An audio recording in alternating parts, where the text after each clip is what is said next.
Welcome to the Professional Lovers Channel. I'm Al. And I'm Patti, and we're the Professional Lovers. See how we did that switch? Yeah. I'm always the one that's, doing the welcome, but Gotcha. I thought he could do it this time. I can do it. Anyway, as you know, we've been married 27 years, and throughout our marriage, we've been able to support many couples as they work to have the relationship of their dreams, which is something that we all want, the best relationship possible.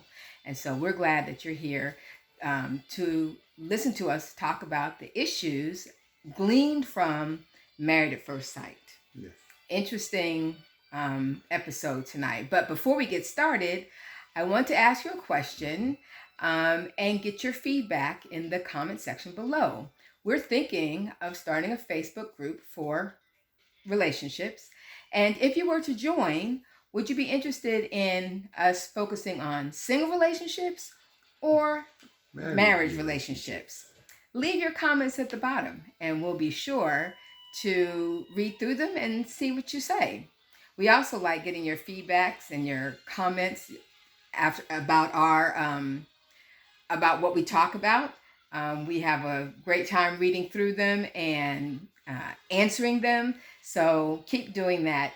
Keep sharing, keep liking, keep subscribing. Our subscribers have gone up quite a bit. And so we appreciate you. We appreciate you very much. So tell your friends, tell your family, members who might be interested in, talking about relationship issues gleaned from Married at First Sight. So you ready to get started? Let's do it. All right. Not a whole lot of specific issues to talk about tonight, as the episode really focused on the couples getting ready to go into decision day, talking to their friends or family members about, how they're thinking, how they're feeling. But there were a couple of things that kind of popped out. So who do you want to start with?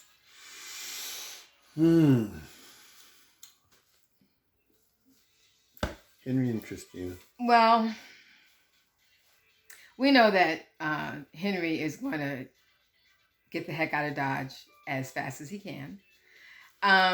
It seemed that Christina, I couldn't tell if everything she was saying was true regret in how she dealt with Henry and some of the things that she said, especially the bombshell of accusing him of being gay.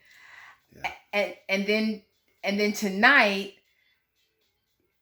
making comments that made it seem like I've all of a sudden seen him in a different light, and he was noticing things about me, and I still want to make this work. And it came across as her, as he has said about her, pandering to the camera. Yeah. And unfortunately, she was bent on, she brought baggage. And I say baggage, everybody has history. I think she was expecting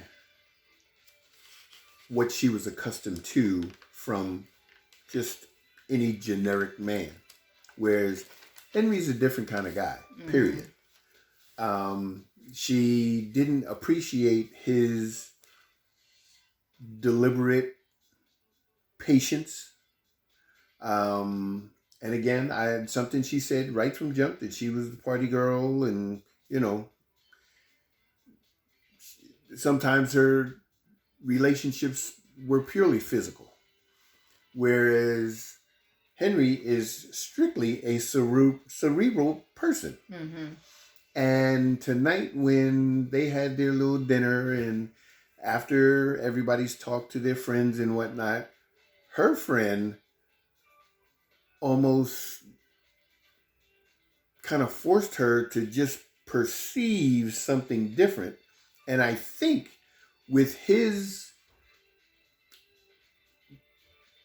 my perception of it was his perceived exuberance about them possibly making this work changed her mind about her putting in effort to try and see what this is all about. You mean her friend's exuberance? Right. Okay. And basically at this point, she's done certain things that there is no turning back from. And she admitted that she acts like a fool sometimes, and she has acted like a fool. And that was the only time that it sounded like she was having regret about how she has acted with Henry. And so... And all he could do was agree. And it's funny because the whole episode, Henry looked like, one, he was in pain. Having to still sit there and listen to her. In front of the camera. And act as if they're relating to each other. Right. And while at the same time, not giving any indication that he's feeling like we can work on this because he's so ready to be done. He is done. And so it was almost painful. And it looked like he slept in his clothes.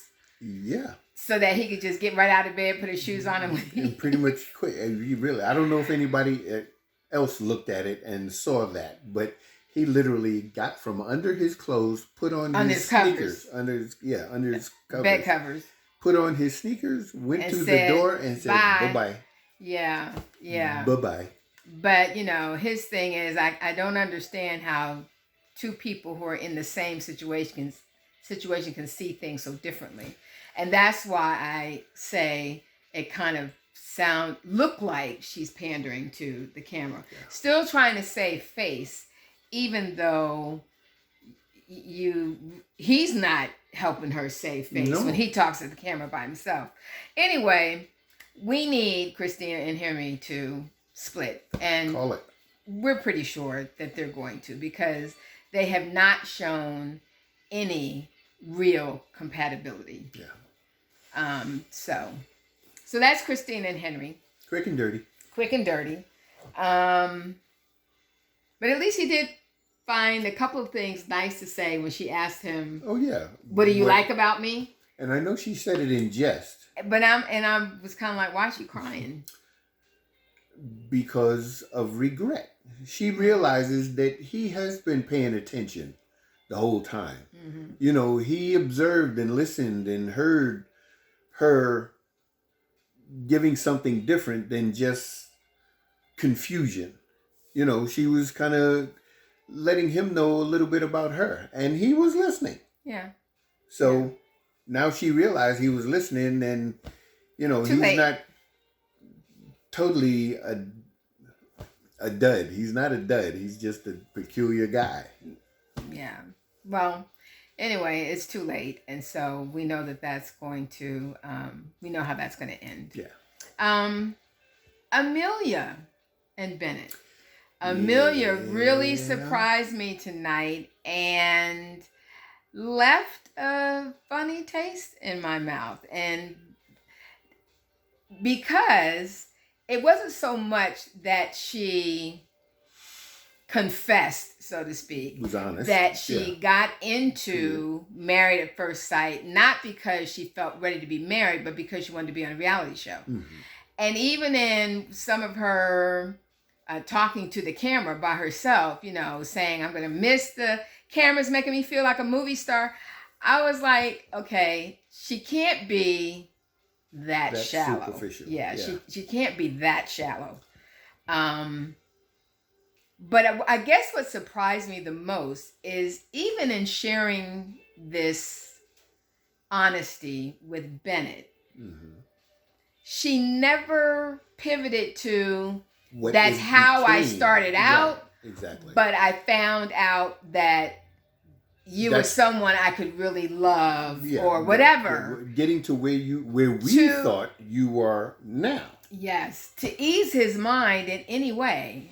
And I don't know if the way that she's been talking about it, leaving the decision to fate. Yeah, okay. Flipping a coin.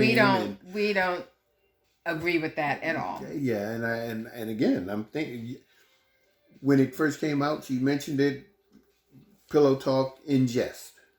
But then in You, conjunction with what she said and left it there as to her reasoning for getting involved in this yeah, I situation. just wanted to be on a reality show.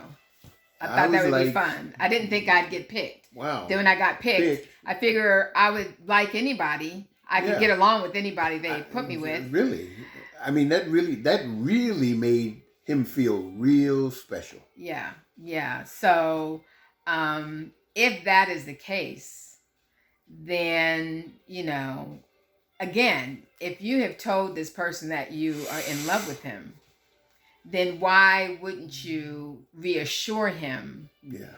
By reiterating that. Yeah, that maybe this is where you started. Now, this could be all production. Yeah. To, create the cliffhanger feeling. So we'll come back next week. And get part 2 of that conversation. Yeah.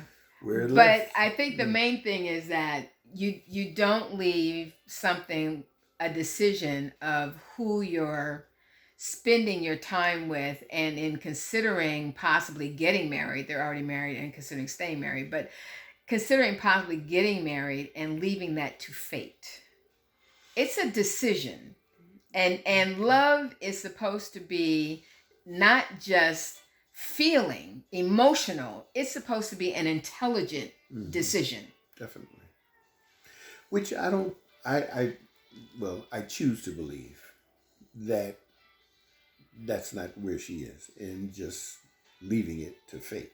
Even though they mentioned it, they said it, I was thinking that it was in jest, but again... You're hoping that it's in jest. Yeah, because... We'll see next week if it's in jest. Because again, he's jeopardizing everything that he knows. Right. To now spend half of a year, however long it is, but to relocate from where his foundation is. And his friends were not... one friend was not supportive at all. And that's something else I wanted to address.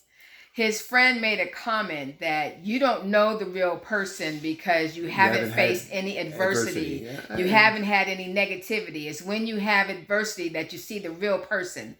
And I kind of don't agree with that. No, that's not the way he was saying it. Right. As though negativity gives you the real person and positivity gives you the fake person. No, you have different sides. And again, you get to know the person. Exactly. And how people deal with different elements of whatever it is they're dealing with. But you get to know the person, you feel comfortable with the person, and then you both have an experience together, whether it's good, bad, or indifferent. And it's how you get through that with the person. So it's not necessarily that, something negative has to happen to allow, you to get to know a person. You pretty much know that person for the most part. Yes, there are times where things get to a point that it is that exclusive that it brings out, the epitome of a heightened emotion. Yeah, whether it's anger or whether it's fear or whether it's, but again, it doesn't change a person's we all have those different elements that make up the person. Yeah. We are complex human beings. So I understand he was really kind of talking about, that honeymoon phase where you don't want to make each other mad and you're scared that you're going to do something that will drive them away and whatever. You're walking on some eggshells. I mean, if that's how your relationship started out, we didn't have those issues, as in, this honeymoon thing. And all of a sudden, now that you're married, it becomes different than what it was when you were dating. And maybe because we were older when we were dating, we were both in our 30s. So we weren't, finding ourselves was not part of the equation. Right. We pretty much knew exactly who we were. So it's just, I wanted to clarify that, positive or negative, if you've been authentic from the beginning, then you're knowing the real person. Yeah. You just getting to see different facets of that person. You're becoming knowledgeable about the entirety of that person as you face different things. Yeah. Well, 4 months of a pandemic you deal with some stressful situations, Right. even if it's just 24 hours of total in your face. What do you talk about? I mean, you've talked about your babyhood and your life and upbringing, and you know, there's sometimes, and that's something that I know that we talked about once a long time ago, of being able to deal with each other and still appreciate each other in our silence, Mm-hmm. which you never really think about it. But when you spend your life with a person, trust me, there's going to be some non-talking moments, and do you feel that you Which is have to? okay. Yeah, exactly, exactly. Do you feel you have to engage constantly all the time? I mean, it's not. I'm not to say that there's that not enough to talk about it, but everything isn't necessarily worth talking about either. And sometimes people just want silence. Yeah, I enjoy silence. everybody does. I don't know. I think there might be people who are extremely gregarious Yeah, but who don't like silence or who are not comfortable in silence. okay. But those of us who are comfortable in silence, we enjoy silence sometimes. Yeah. So, Peace, you can hear yes, things. actually, you can. You Yeah. can hear yourself. Exactly. You can hear your thoughts. Mm-hmm. So anyway, that's Amelia and Bennett. So we'll see what happens with them next week. Kind of pulling for them. Yeah. Karen and Miles. At this point, I think we can all agree that they need to divorce as well. Just kind of move on amicably. I think that they have told each other in, a variety pretty of much different ways that neither of them are is the providing- person that the other needs. Right. They're not satisfying each other's needs. Yeah. Right. And that's okay. Yeah. You hope you want to find that out before getting married, but in this situation that can't happen. But that's okay. They're both good people, but again, they're not really compatible. Yeah. And I think that, as Brett said, even though he and Olivia are not together, they also showed them going out with friends. But the lesson for me with Karen and Miles is that you really need to be clear about the kind of person that you can connect with, Mm-hmm. that you feel like would be good for you, compatible for yourself. Yeah. And I often say that I feel vindicated in waiting as long as I did because I got the person that I thought would be the best character person for myself. No, I'm glad I'm what you need. And She but felt and she so many times, especially in Married at First Sight, that this process does seem to crystallize for people who are in it for the right reasons. Mm-hmm. What they thought they wanted, and it turns out, that's not quite what I was thinking. That's not quite what I expected. So I don't really want that after all. And so that's very important. And that's why even the personality tests and those kind of things that we've talked about, they're good for you to even do as an individual, just to know yourself. And then to understand, what are my deal breakers? What are the things I just have to have? Whether it makes sense to anybody else or not. If they're deal breakers for you, then you wait until you find someone who has the things that you really feel would help you be the best partner that you can be, and who will allow you to receive the same from them. Well, one thing you do not do, should not do, is settle. Never settle. Yeah. And in a nutshell, and this is just my wording, Karen needs a suit and tie. Miles needs a blanket. Okay. Yeah. She wants a corporate mind. Mm-hmm. A bean counter. And that's she needs a bean counter.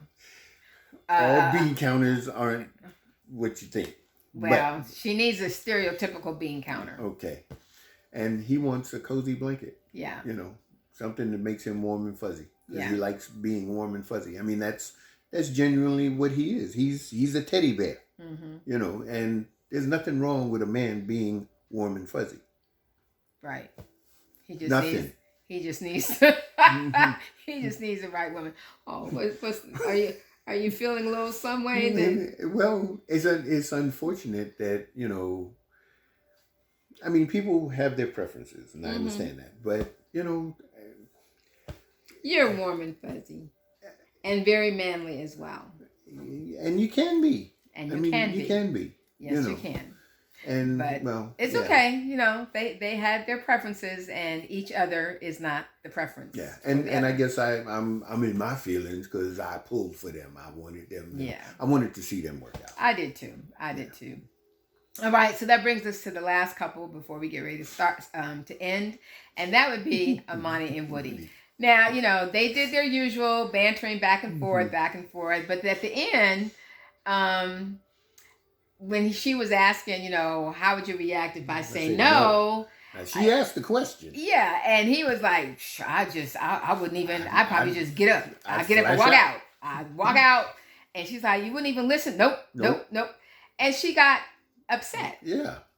And I was a little confused because I felt like she was putting a little bit too much into that, because if the man is as 1,000% in as he says he is, really, and has shown it. Yes, he has had no qualms saying that he's 1,000% in, and you came up and said no, then that would be such a shock, and that would be so much hurt. Yeah, that I could understand why he would just kind of get up and walk out. And I mean, he has put his feelings on his sleeve, worn them, shown everybody in the whole bit.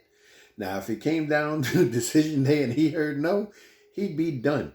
He'd just be done. And, we don't have to. And it's all about hurt. Yeah. It would be complete and utter hurt. I mean, you said no. What is it that I would have to listen to, or what is it that you could say to make the no that you gave me so loud and vividly make me feel any better about hearing it? Yeah. So I'm hoping that the little trailer for next week where she says, I want a divorce, was just an edited situation. Yeah, to make it appear as though that's what she's saying. Yeah. I'm really hoping that. So we'll see. Yeah, that's... And I don't even want to speculate about that, but we'll see if it was just a production trick, or whether she was kind of messing with him because of that conversation. I don't know, but we'll see next week. Yeah. And so there we go. I don't think there's anything else to address. Thank you for watching. Remember to leave the comments at the end, and we look forward to seeing you next week. Stay safe. And enjoy. Peace.